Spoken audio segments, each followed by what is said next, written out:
The power of God's word. In the beginning, God created the heaven and the earth. I notice how God created the heaven and earth. And God said, "Let there be light," and there was light. God just spoke the words, "Let there be light." What God said came to pass. And God said, "Let there be a firmament," and it was so. And God said, "Let the waters under the heaven be gathered together to one place, and let the dry land appear," and it was so. And God said, "Let the earth bring forth," and it was so. And God said, "Let there be lights in the firmament," and it was so. How God created what he made. Now we see what brought things into existence. Through faith we understand that the worlds were framed by the word of God, so that things which are seen were not made of things which do appear. When we, as sons and daughters of the living God, begin to realize the creative power that is contained in what God says when he speaks, we then understand a truth which will make impossibilities become possible and make difficult things easy. Until we learn the power of God's word, that word has no life for us. It has not taken on vitality. It has been only a beautiful doctrine, a creed, a dogma. It has been dead and useless, the product of a printer, the combination of paper and ink. Jesus says, "The words that I speak to you, they are spirit and they are life." When God speaks, the same creative power that was drawn upon when he spoke the world into existence goes into action again. His word today is just as effective, just as powerful, just as creative as when the worlds were framed by the word of God. "I am the Lord. I will speak, and the word that I shall speak shall come to pass." And he, God, has confirmed his words which he spoke. "Heaven and earth shall pass away, but my words shall not pass away." The word of the Lord endures forever. The promise is sure to all the seed. What he, God, had promised, he was able also to perform. No word from God is void of power, ability. 8 on the word, believe God's word. Trust his word. Know the power, the creative power of his word. Then you can and will act on his word. If God says, "I am the Lord that heals you," and you dare to believe the power of these wonderful words, you will act on them. The bedridden will arise by faith and be made whole. The lame will leap like a deer. The tongue of the dumb will begin to sing. The deaf ears will be unstopped. Pains will leave, and darkness will vanish. You will begin to do the very things you could not do before you took God at his word, acted on that word, and were healed. The creative power of God's word will create the very thing in your body that you need in order to be well and strong. Weakness will be transformed into strength. Death will be transformed into life. Sickness will be transformed into health. Impossibilities will be turned into possibilities. If you need healing, you can believe God's word now and receive new strength and health in your body. You can experience personally the wonderful, creative power of God's word by simply believing it enough to act on it. Faith proved by actions, act on God's word, because faith without works or actions is dead. This scripture means that we have only as much faith as we demonstrate with actions. Faith never boasts, faith always acts. It would be foolish to say that we believe something, then refuse to act accordingly. It would be useless to express confidence in the strength of a bridge which spans a chasm, then refuse to drive across it, James says of Abraham. Faith joined with his works, and by his actions, Abraham's faith was made perfect. 17. You prove your faith by actions that correspond. Your actions justify your faith. Faith in action always wins. For nearly 4 decades, we have conducted great mass evangelism crusades out in open stadiums or great parks or fields where up to 100,000 or more could attend. But in our early years, we sometimes used public auditoriums. I remember one of our crusades, which was held in a large auditorium in Jamaica. The crowd packed around the wall of the grounds leading to the auditorium from mid-afternoon, waiting for the gates to be opened.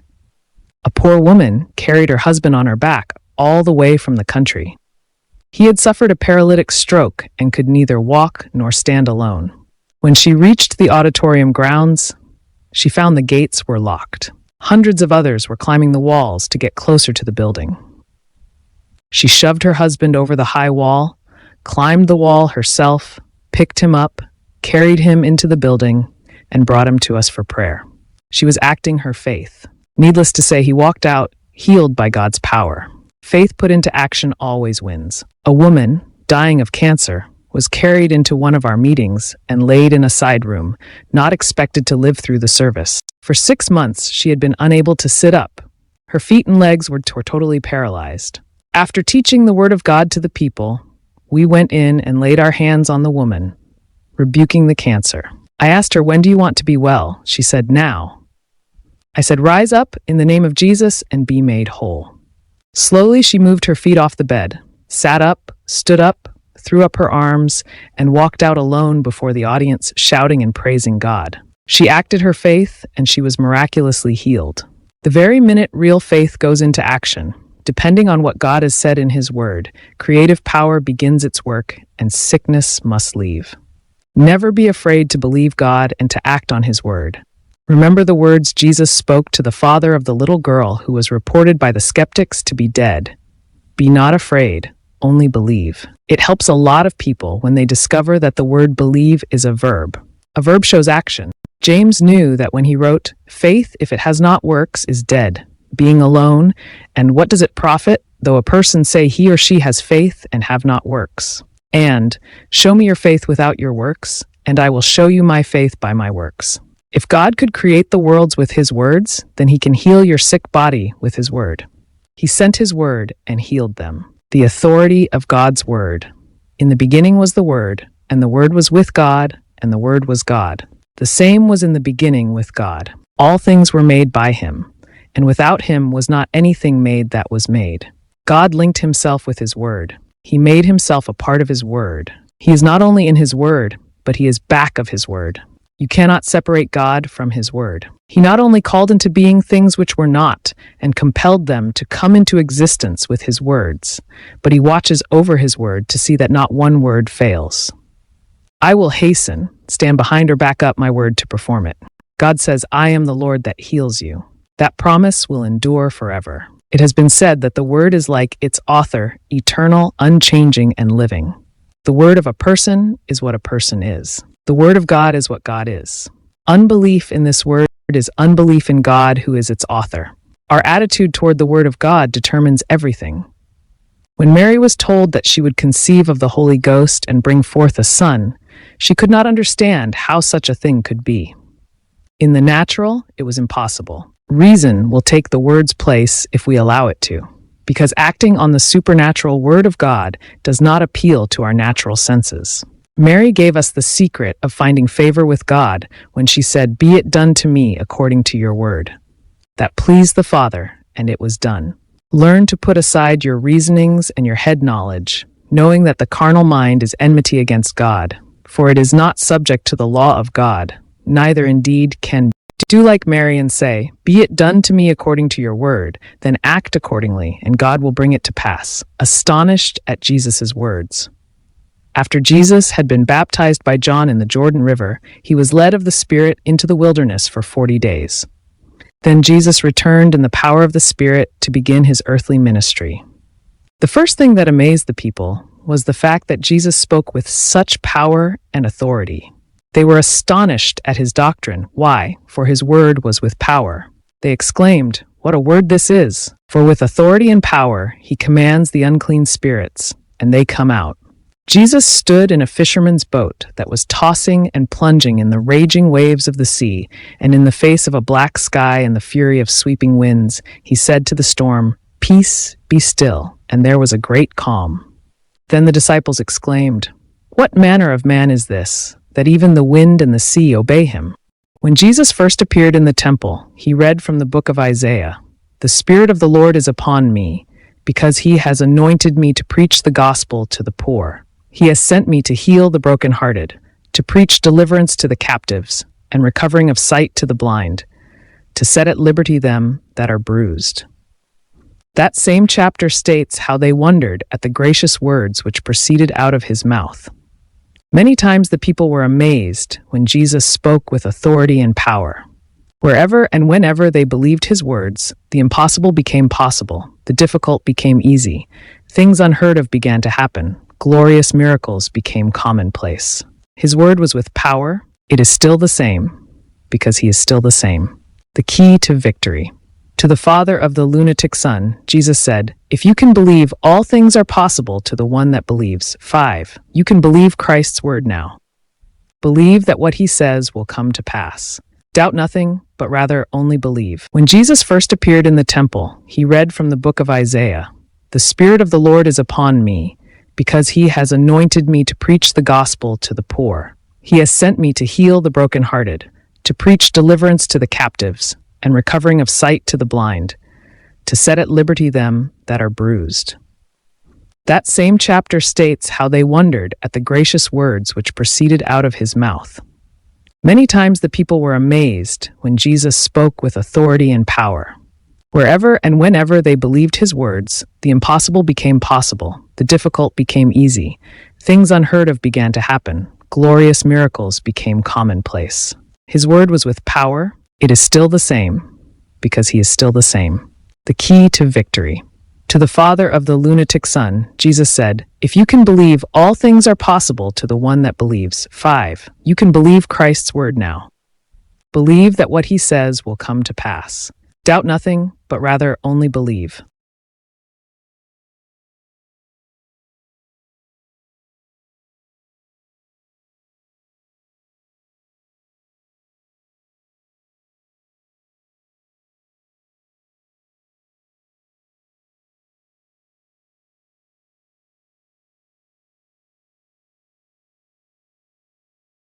The Spirit of the Lord is upon me, because he has anointed me to preach the gospel to the poor. He has sent me to heal the brokenhearted, to preach deliverance to the captives, and recovering of sight to the blind, to set at liberty them that are bruised.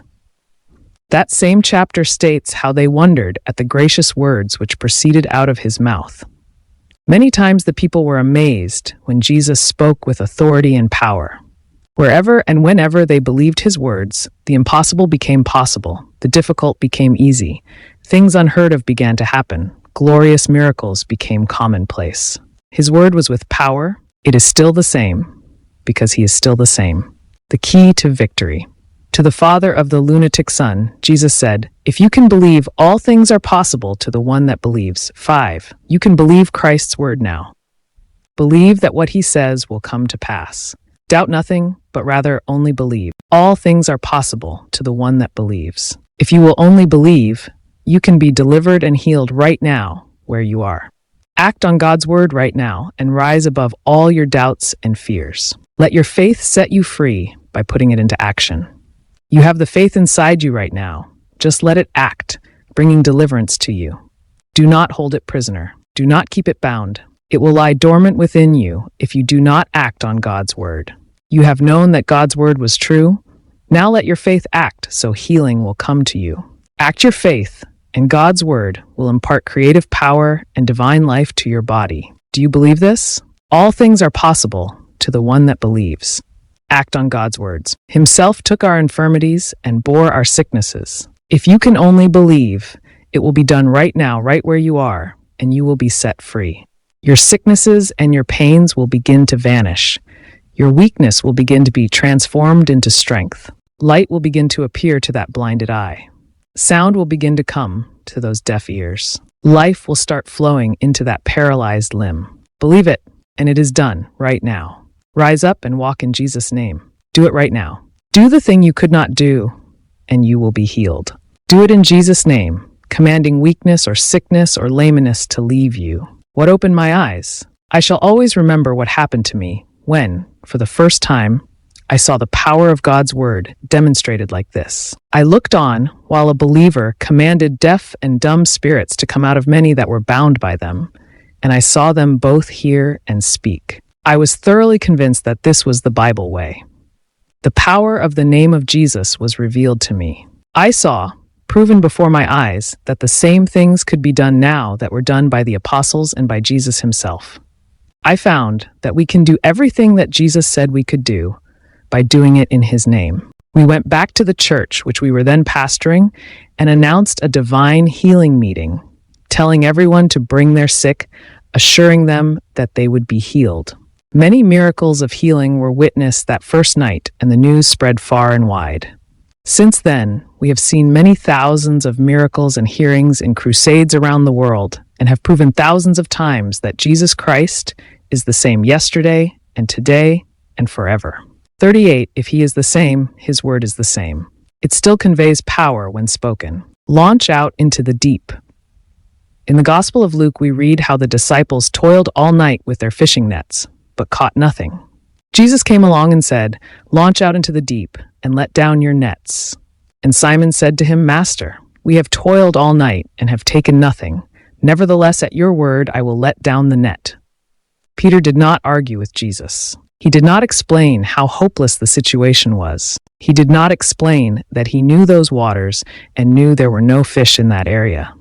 Often, when we speak God's promises, someone wants to explain how long they have been ill, or how many doctors and specialists have said their case is hopeless, or how many times they have been prayed for and received no help.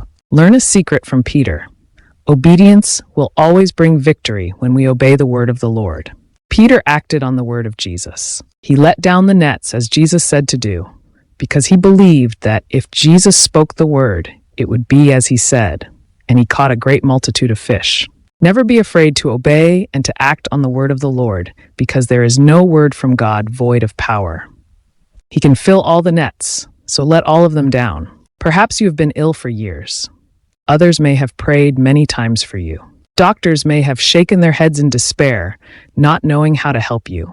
They may have told you that only a higher power can heal now. You may have tried time and again to be healed, and you may have seemed to fail. But the word still declares, "By his stripes we are healed." Take new courage. This time, say like Peter, "Nevertheless, at your word I will let down the net. Because of your word I am asking again. At your word I shall recover. At your word I shall be completely healed." God's word cannot fail you. Believe it with all your heart, and at his word act your faith. Let down your nets and expect them to be filled with healing. Step out on God's unfailing word. Faith always brings a complete answer, even exceeding abundantly above all that we ask or think, as was Peter's experience when he let down his net at Christ's word.